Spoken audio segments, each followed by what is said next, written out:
What if I told you that your entire life, your struggles, your fears, your identity, was decided before you were even born?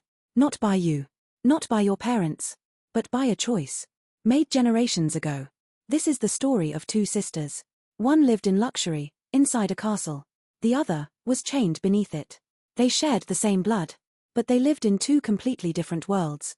In the forests of 18th century Ghana, there was a woman who was feared. They said she was cursed. They said wherever she went, fire followed. That woman gave birth to a girl named Ephia. On the night Ephia was born, flames consumed the village. Homes burned. People ran. Screams filled the air. And from that moment, Ephia carried a reputation she didn't understand. A child, blamed for destruction she didn't cause. But far away, in another village, another girl was born. Her name was Isi. Unlike Ephia, Isi's childhood was filled with warmth, family, love, laughter. She grew up feeling safe, protected, like the world would always be kind to her. But the world had other plans. Ephia grew into a stunning young woman. Men noticed her. Villages talked about her. And soon, powerful people came with an offer. She was chosen to marry a British officer, a white man who lived in a massive coastal castle. To her family, it felt like a blessing. Wealth, security, power. Ephia was taken to the castle, dressed in fine clothes, surrounded by luxury. But no one told her the truth. Because that castle wasn't just a home. It was a slave fortress. Meanwhile, Isi's life shattered overnight. One evening, while her village slept, war came. Gunshots, fire, chaos. Isi ran, but it didn't matter. She was captured, dragged away from everything she had ever known. Her home, her family, her identity, gone. Days later, broken and exhausted, Isi arrived at a place she couldn't understand. A giant castle by the ocean. Cold, silent, terrifying. She was thrown into a dungeon. Dark, packed, suffocating.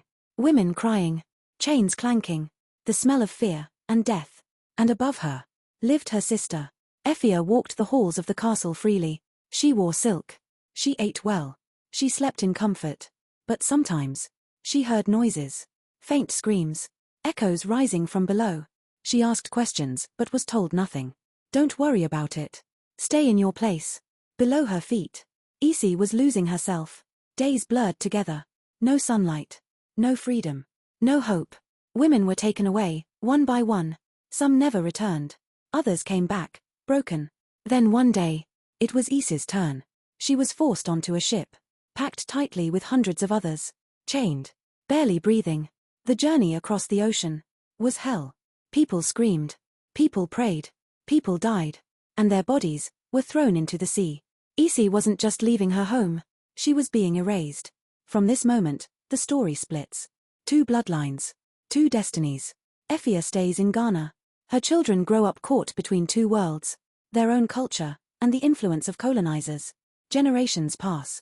Wars happen. Empires rise and fall. And slowly, their identity begins to fade. Traditions are forgotten. Stories disappear. They survive. But something is lost. Isi is sold into slavery in America. Her children are born into chains. They don't know Africa. They don't know freedom. They only know survival. A son watches his mother get taken away. A daughter is punished for trying to read. A man is beaten, just for existing. Even after slavery ends, freedom doesn't come easily. There is segregation. There is discrimination. There is a system designed to keep them down. Prisons replace plantations. Fear replaces chains. But still, they endure. Here's the truth no one talks about.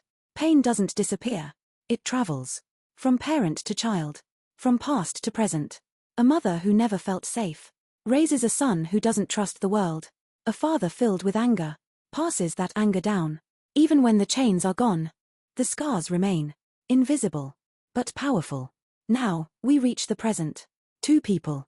Two lives. Marcus, a young man in America. Lost. Searching. Trying to understand where he comes from. Marjorie, a girl from Ghana. Carrying stories she doesn't fully understand.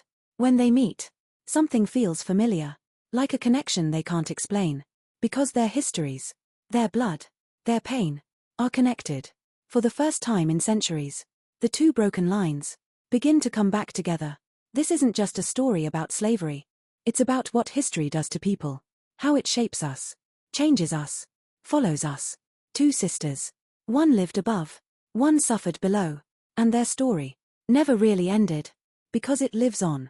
In every generation that came after. Some stories aren't just remembered. They're inherited.